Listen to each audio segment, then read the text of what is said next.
1심이기 때문에 최종 결과는 저희가 지켜봐야 될 것 같고요. 도민들께서 궁금해하는 것이 현재 형량이 유지가 될 것인가 아니면 결과가 뒤집힐 것인가 일 텐데 향후 재판에 이목이 집중되고 있습니다. 자, 우리에게는 인변이 있습니다. 솔직하게 어떻게 될 것 같은가요? 제가 준비를 좀 해봤는데요. 제 개인적인 의견을 말씀을 드리면 좀 객관성이 떨어지다 보니까 좀 더 다양한 분들의 의견을 모아봤습니다. 인브리핑 시작하겠습니다.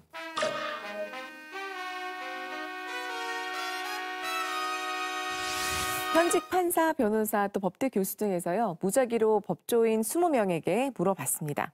지금까지 재판 결과에 대한 평가와 그다음에 향후 결과에 대한 예측입니다. 우선 벌금 500만 원을 받은 이재수 춘천시장에 대해서 물어봤습니다. 앞으로 당선 무효형 이상의 형이 나올 것이냐 이런 예상에 그렇다라고 답한 부분이 50%고요. 아니다라고 답한 부분이 30%입니다.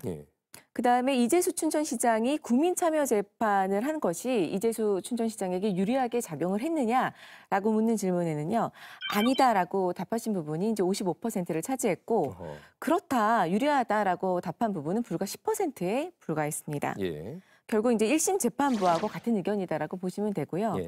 다음은 징역 8개월에 집행유예 2년을 선고받은 최문순 화천군수입니다.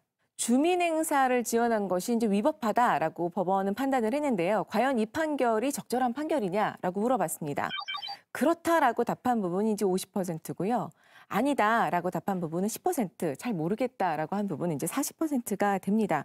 앞으로 당선 무효형 이상이 나올 것인지 이제 그런 가능성이 있는지를 물어봤는데 잘 모르겠다라고 답한 부분이 이제 75%를 차지했거든요.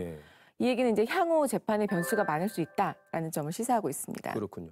양양군수와의 형평성 문제는 어떻게 보고 있던가요? 네, 양양군수는 이제 벌금 70만 원을 선고를 받았는데요. 이 부분과 관련해서도 화천군수하고의 형평성에 대해서 이제 물어봤습니다.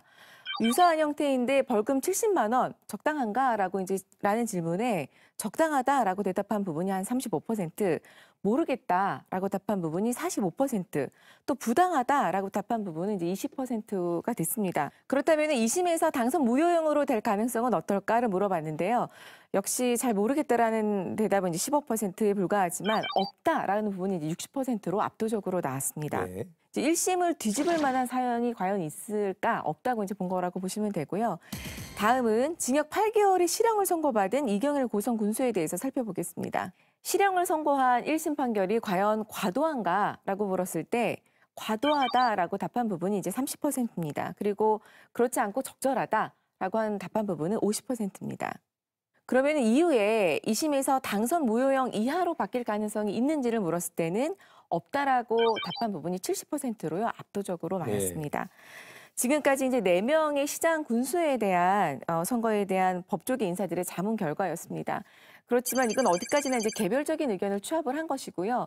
향후 재판 과정은 분명히 달라질 수 있다는 점을 좀 알아주셨으면 좋겠습니다. 지금까지 인브리핑이었습니다. 수고하셨습니다.